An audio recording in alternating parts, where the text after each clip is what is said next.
Shalom, Bapak Ibu Saudara. Kita teruskan dulu tema mengenai studi kristalisasi di kitab Roma. Ini yang ke-12 temanya ya. Kita ambil tema, apakah semua orang akan mengenal kebenaran Elohim? Ini tema yang penting karena kita tahu bahwa kitab Roma itu adalah kitab yang mana Paulus menguraikan tentang kebenaran Elohim yang hanya bisa didapat oleh iman. Jadi tidak ada seorang pun yang bisa mencapainya, baik dengan perbuatan baik ataupun bagi orang Yahudi mengikuti Taurat, tidak bisa. Jadi saya mencoba mengulang dulu surat Roma ini supaya kita nanti melihat. Karena ini studi kristalisasi, artinya kita seolah-olah ya tidak ada kitab-kitab lain, kita fokus saja dulu hanya kepada surat Roma. Dan kita berusaha mengangkatkan apa yang surat Roma katakan bagi kita. Jadi kita tahu surat Roma ini yang 16 pasal ini dibagi menjadi 3 ya, pasal 1 sampai pasal 8 itu menjelaskan bagaimana kebenaran Elohim hanya bisa didapatkan oleh iman, dan Paulus menguraikan keselamatan itu secara rinci dengan tiga hal ya, yaitu pembenaran karena iman, pengudusan karena iman, dan juga pemuliaan karena iman. Kemudian yang kedua, pasal 9 sampai pasal 11, di situ Paulus menguraikan mengapa Israel yang begitu giat dia mengejar kebenaran tapi tidak sampai. Sementara bangsa-bangsa lain yang dipilih Tuhan bisa mencapainya. Jawaban Paulus adalah karena Israel mengejarnya bukan karena iman, tapi karena perbuatan Taurat ya. Dan akhirnya mereka tersandung dan mereka tidak bisa mencapai kebenaran Elohim. Bahkan mereka kelihatannya jadi berusaha menegakkan kebenaran sendiri. Ini pasal 9 dan pasal 11. Nanti kita akan melihat secara khusus ini karena ada suatu kesimpulan pada akhirnya seluruh Israel diselamatkan. Nah, jadi kita lihat dulu ini sebentar ya nanti. Bagian yang terakhir itu pasal ke-12. Ini pasal 11 itu Israel ya. Pasal 12 sampai pasal 16 itu bicara hal-hal praktis. Kita sudah bahas juga mengenai ibadah sejati di situ ya, yang mempersembahkan tubuh dan berubah pikiran. Kita juga sudah bahas hal perihal menghakimi di situ ya. Barangkali nanti kita perlu membahas lagi perihal pemerintah atau yang lainnya, hal-hal praktis itu ya. Oke, jadi saya mengulangi dulu secara singkat kebenaran Elohim yang didapat dari iman ya, dari iman kepada iman itu. Karena begini Bapak Saudara, Paulus dengan tegas mengatakan bahwa semua manusia, tak peduli Yunani, Yahudi, semuanya sudah jatuh di dalam kuasa dosa, ya, sudah matilah ya seperti begitu, dan tidak mungkin lagi. Bahkan keputusannya ini di sini dibacakan tidak ada seorang pun yang benar, tidak ada seorang pun berakal budi, tidak ada seorang pun yang mencari Allah, semua telah menyeleweng dan sebagainya. Jadi vonisnya jelas bagi manusia. Semua manusia sudah bukan hanya berdosa tapi di bawah kuasa dosa. Bahkan bisa dibilang di bawah kuasa iblis lah kalau mau langsung begitu ya. Nah, kondisi yang seperti ini membuat manusia tidak mungkin lagi mampu, bahkan untuk percaya pun tidak mampu lagi. Sama seperti orang mati, sudah tidak bisa lagi mendengar apapun, tidak apalagi mau mempercayai apapun, tidak bisa. Oleh karenanya kalau ada orang yang beriman, itu jelas karena Tuhan sudah memilih orang itu dan memberikan kasih karunia-Nya. Ya, jadi ini mutlak keselamatan itu adalah Tuhan yang menentukan, ya. Jadi jangan bilang tergantung manusia lagi, nggak ada lagi. Sudah manusia udah nggak mungkin lagi, ya. Dan iman itu sendiri ke pasal 1 ayat 16 17 itu jelas itu definisinya. Iman adalah kuasa Tuhan yang menyelamatkan. Iman bukan sesuatu yang berasal dari manusia, ya.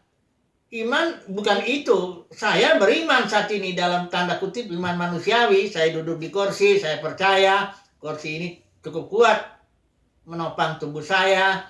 Saya beriman saya ada di ruangan, bahwa ruangan ini nggak rubuh dan sebagainya. Itu iman yang bukan itu.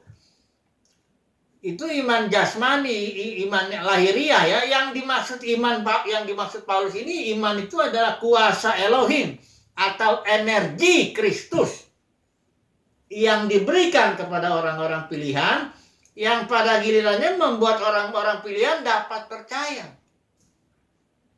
kepada Tuhan. Bukan hanya percaya, tapi juga dapat melakukan perbuatan yang pada akhirnya menyempurnakan iman yang ada. Jadi ini mutlak keselamatan itu adalah pilihan Tuhan, kedaulatan Tuhan. Semua manusia sudah jatuh ke dalam sia-siaan karena dosa Adam. Ya.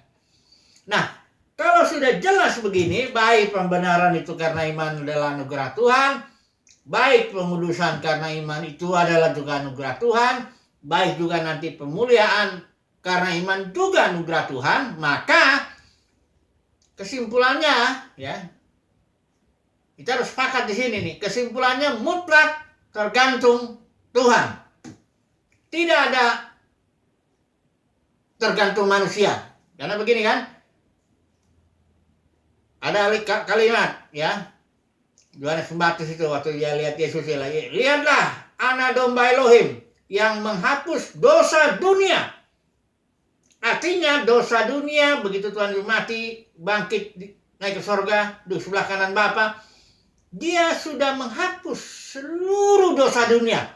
Nah, jangan lagi nanti dibilang, oh tergantung manusia yang percaya. Nah ini. Karena dia berpikir percaya itu adalah sesuatu yang manusia bisa kerjakan. Tidak bisa, manusia tidak bisa percaya.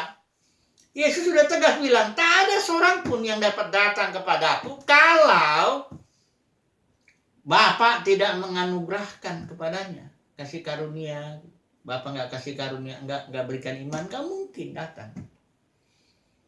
Jadi sudah ini harus sepakat dulu di sini bahwa manusia tidak mempunyai bagian dalam keselamatan itu. Memang ada ayat tertulis kerjakanlah keselamatan, tapi di bawahnya kan kerjakanlah keselamatan dengan takut dan gedar ya di Filipi pasal 2 itu.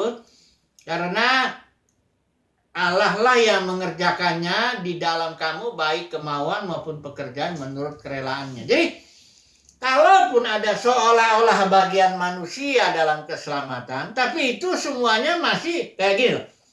Iman itu mendorong manusia itu melakukan perbuatan ketaatan. Perbuatan ketaatan ini pada gilirannya menyempurnakan iman yang ada. Seolah-olah ini bagian manusia berbuat taat gini ya. Bukan ini. Berbuat taat pun manusia karena iman ini yang adalah energi Kristus memberi kemampuan untuk melakukan usaha itu, usaha ketaatan itu. Jadi manusia nggak ada bagiannya dalam keselamatan itu, ya. Ini mutlak pekerjaan Tuhan, ya. Mutlak kasih karunia Tuhan itu dulu, ya. Sebab kalau nanti tergantung manusia, nah ini akhirnya timbul perbedaan pandangan nanti di sini akhirnya ya. Karena nanti kita lihat loh. Oke lah, saya mau bahas dulu 3 poin lah setidaknya. Kalau perlu 4 nanti di sini ada satu ayat yang kita perlu baca. Tapi 3 poin dulu. Tentang Adam dan Kristus, saya mau baca itu di Roma pasal 5. Kemudian tentang the manifestation of the sons of God, ini manifestasi putra itu pasal 8. Kemudian tentang Israel yang di pasal 9 sampai 11 itu. Nah, kemudian nanti kalau ada perlu pengadilan Elohim kita akan bahasin. Baru kita ambil kesimpulan. Jadi oke, kita mulai dengan nomor 1 ini. Pasal 5, kejadian Roma pasal 5 ya. Saya bacakan aja ya. Roma pasal 5 ayat 15. Ini saya pakai LAI ya. Tetapi karunia Allah tidaklah sama dengan pelanggaran Adam. Sebab jika karena pelanggaran satu orang, semua orang telah jatuh di dalam kuasa maut, karena upah dosa itu maut ya, jauh lebih besar lagi kasih karunia Allah dan karunia-Nya yang dilimpahkannya kepada siapa? Atas semua orang. Enggak dibilang semua orang yang percaya, enggak. Pokoknya semua orang aja. Karena dosa Adam itu berakibat semua. Maka katanya jauh lebih besar lagi kasih karunia Allah dan karunia-Nya yang dilimpahkannya atas semua orang karena satu orang, yaitu Yesus Kristus. Dari sini ayatnya udah jelas ya. Saudara baca konteksnya juga sudah jelas lah bahwa ini karena satu orang Adam semuanya orang jatuh dalam kuasa maut. Ini jauh lebih besar lagi nih. Karena perbuatan korban Kristus ini semuanya mendapat kasih karunia itu. Ya. Perhatikan lagi ayat 18 sampai 19. Saya baca lagi. Roma 5 ya. Sebab itu sama seperti oleh satu pelanggaran semua orang beroleh penghukuman, demikian pula oleh satu perbuatan kebenaran semua orang. Enggak dibilang juga semua orang yang percaya, enggak. Semua orang beroleh pembenaran untuk hidup. Jadi, ini kesimpulannya dari orang tadi. Sama seperti oleh ketidaktaatan satu orang, itu ketidaktaatan Adam itu. Semua orang telah menjadi orang berdosa. Kita semua keturunan manusia ya. Demikian pula oleh ketaatan satu orang, ketaatan Yesus untuk menjadi korban penebus dosa di kayu salib itu. Demikian pula oleh ketaatan satu orang, semua orang. Enggak dibilang lagi semua orang yang percaya, enggak. Semua orang. Jangan ditambahin firman Tuhan ini, jangan pula dikurangi. Udah apa adanya aja. Ya, semua orang dikatakan di sini menjadi orang benar. Ini sebenarnya udah jelas ini. Udah. Hanya orang nanti menambah-nambahkan. Ya kan yang percaya, yang selamat. Itu betul yang percaya. Tapi harus mengerti juga bahwa tidak ada seorang pun datang kepadaku kalau Bapa tidak memberikan apa. Harus percaya, harus yakin juga bahwa semua manusia sudah mati dalam dosa. Artinya kalau ada orang yang percaya itu karena kedaulatan Tuhan, karena pilihan Tuhan. Nah kita ingin lihat apakah Tuhan hanya mengambil sebagian orang saja. Karena dalam kasus Israel nanti kita lihat. Di zaman ini memang sebagian. Sisanya aja yang dipilih. Tapi nanti kemudian setelah bangsa-bangsa lain genap, Israel semua. Makanya nanti kita lihat hikmah Tuhan. Oke lah, ini poin dulu satu. Poin pertama ini kesimpulan sementara dulu.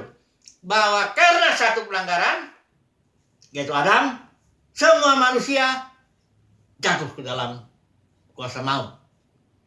Ya, karena satu. Maka karena satu perbuatan kebenaran, maka semua orang jadi orang benar. Udah, itu dulu. Pegang dulu ya. Sorry. Oke, yang kedua sekarang. Ini manifestasi putra-putra Elohim. Ini konteksnya bicara soal pemuliaan, glorification by faith, ya. Jadi keselamatan itu Paulus menjelaskannya 3, justification by faith, sanctification by faith, glorification by faith. Nah ini glorification itu artinya kita sudah tahu, artinya ketika tubuh kita diganti. Karena tubuh yang kita pakai ini, tubuh jasmani ini, di dalamnya ada hukum dosa dan hukum maut. Selalu begitu. Hanya karena kita ini hidup dalam roh, kita nggak ngikutin itu. Tapi ketika kita karena satu dua hal itu iman kita merosot, kita akan jatuh kembali ke dalam hukum dosa dan hukum maut. Ya, karena tubuh ini tetap divonis sudah mati karena dosa, pasti itu.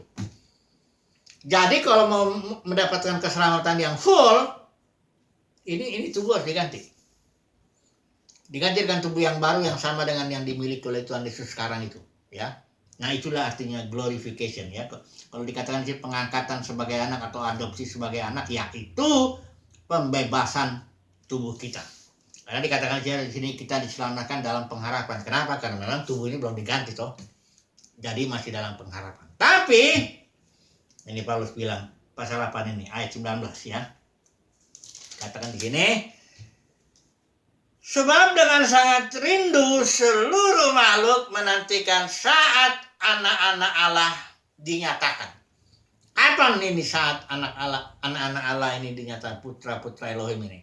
Yaitu ketika kita dibebaskan dari tubuh kita, diganti dengan tubuh Yesus, dengan tubuh yang sama dengan tubuh Yesus itu, tubuh kebangkitan, ya. Disitulah saat putra-putra Allah ditampilkan kepada ciptaan. Dan Paulus bilang seluruh makhluk menantikan itu. Kenapa? Ada apa kok seluruh makhluk menantikan saat putra-putra Elohim itu tampil? Ini pertanyaan penting. Jawabannya ada langsung di sini. Ayat 20. Karena seluruh makhluk telah ditaklukkan kepada kesia-siaan bukan oleh kehendaknya sendiri, tetapi oleh kehendak Dia telah menaklukkannya. Ayat 21. Tetapi dalam pengharapan, karena makhluk, itu Paulus pakai istilah makhluk ya. Kalau makhluk itu artinya semua orang ya, yang namanya manusia itu ya itu yang dimaksud di sini. Tetapi dalam pengharapan karena makhluk itu sendiri juga, artinya semua orang itu akan dimerdekakan dari perbudakan kebinasaan. Pengertiannya gini, dimerdekakan itu artinya masuk ke dalam kemerdekaan, kemuliaan putra-putra Elohim yang tadi sudah dinyatakan itu. Jadi dengan tegas begini Paulus bilang, seluruh makhluk sekarang ini yang sudah mati, mau yang masih hidup, mau yang akan hidup, seluruh makhluk menantikan saat ini. Ini saat yang sangat berbahagia sekali. Saat dimana putra-putra Elohim diganti tubuhnya. Ya mengalami kebangkitan lah kalau bilang begitu ya. Karena kebangkitan itu ada urut-urutannya kalau kita melihat di surat Korintus 1 Korintus 15 itu. Pertama Yesus, kedua nanti pada kedatangannya. Pada kedatangan ini, buah sulung ini. Ketika ini tampil seluruh makhluk menantikan. Kenapa? Karena nanti seluruh makhluk, perhatikan seluruh makhluk akan masuk ke dalam kemerdekaan, kemuliaan putra-putra Elohim ini. Artinya tampilnya putra-putra Elohim ini akan membuat ini kalau kita melihat bagian-bagian lain ini yang tampil ini raja-raja dan imam-imam. Kalau kita lihat di Wahyu pasal 4 pasal 5 itu, dan inilah yang akan nanti melayani seluruh ciptaan supaya seluruh ciptaan dibebaskan daripada perbudakan dosa dan maut itu. Ini jelas ayat-ayatnya tidak perlu terlalu dipusingkan ya. Kita sudah menafsirkannya sesuai konteks. Hanya karena disuruh kristalisasi, kita tetap berusaha fokus hanya apa yang surat Roma katakan kepada kita. Jadi, poin kedua, tadi poin pertama itu sudah ya, bahwa satu orang mati, satu orang berbuat melanggar Adam, seluruhnya masuk ke dalam alam maut, dosa. Satu orang benar, Yesus, seluruhnya nanti jadi benar. Ini poin pertama. Poin kedua, seluruh makhluk menantikan saat putra-putra Elohim itu tampil. Kenapa seluruh makhluk menantikan? Karena nantinya seluruh makhluk ini akan dimerdekakan, akan masuk ke dalam kemerdekaan, kemuliaan putra-putra Elohim ini. Perhatikan ya kata semua itu ya tadi yang poin kedua. Yang ketiga, Israel. Kalau kita melihat Israel ini di pasal 9 ya, pasal 9, 10, 11, ini jelas bahwa Israel itu tidak menerima itu memang karena dia dibutakan seolah-olah begitu ya. Makanya Paulus ini bilang biarlah pokoknya Tuhan bilang begini, aku mau menaruh belas kasihan kepada siapa aku mau, aku akan bermurah hati kepada siapa aku mau bermurah hati ya. Ini artinya keputusan Tuhan lah. Aku mau sebagian Israel menyelamatkan, hanya sisanya ya. Paulus uraikan itu, ya sudah, hanya sisanya selamat. Tapi, nah ini ada kabar baiknya ini di pasal 11 ini ya. Ayat 25. Sebab saudara-saudara, supaya kamu jangan menganggap dirimu pandai, aku mau agar kamu mengetahui rahasia ini. Ini misteri ini yang Paulus ungkapkan. Apa sih misterinya? Misterinya tuh ini. Sebagian dari Israel telah menjadi tegar, ya. Sampai jumlah yang penuh dari bangsa-bangsa lain ini, Paulus bicara zaman ini ya. Untuk zaman ini sebagian Israel akan tegar, sebagian besar. Karena kita tahu sampai sekarang pun orang Yahudi itu belum terima Yesus sebagai Mesias kan. Sebagian dari Israel menjadi tegar sampai jumlah yang penuh. Sekarang bangsa-bangsa lain ini yang dipilih nih. Dari zaman ke zaman dipilih di bangsa-bangsa lain masuk. Ya. Ayat 26, dengan jalan demikian seluruh Israel akan diselamatkan. Paulus hanya mengutip ayat ini ya. Dari Sion akan datang penebus, dia akan menyingkirkan segala kepastikan daripada Yakub, dan inilah perjanjianku dengan mereka apabila aku menghapus dosa mereka. Dikutip ayat ini dan Paulus ungkapkan misteri itu, rahasia itu, yaitu bahwa seluruh Israel pada waktunya, bukan di zaman ini, bukan. Ini zaman akan ditutup dengan manifestasi putra-putra Elohim itu. Tampil dulu buah sulung itu, barulah nanti seluruh Israel akan mengikuti, diselamatkan semuanya. Ya sudah 3 poin ini ya. Kalau 3 poin ini, atau kalau kita ambil satu lagi ayat penutup ya, sebelum kita ambil kesimpulan. Roma pasal 14 ayat 10 sampai 12 ya. Ini ada sesuatu, ini dia sedang bicara soal penghakiman yang udah kita bahas itu ya. Dia bilang begini ya, kita jangan saling menghakimi lah, karena dikatakan di sini kita semua harus menghadap tahta pengadilan Allah. Tapi yang uniknya di pasal 11 dia ngomongnya begini, di ayat 11. Karena ada tertulis, demi aku hidup, demikianlah firman Tuhan, semua orang akan bertekuk lutut di hadapanku. Dan perhatikan nih, semua orang akan memuliakan Allah. Jadi kalau kita melihat penghakiman Elohim itu memang begitu. Dia dari kalau kita minta bantuan Yesaya 26 ayat 9. Apabila engkau datang menghakimi bumi, maka penduduk dunia, penduduk bumi akan mengenal kebenaran. Jadi dengan penghakiman Tuhan, manusia mengenal kebenaran. Makanya dibilang di sini. Ketika kita menghadap pengadilan Elohim, di sini dikatakan semua orang akan bertekuk lutut di hadapanku. Bertekuk lutut yang kayak gimana? Yang semua orang ini yang bertekuk lutut dalam arti memuliakan Allah.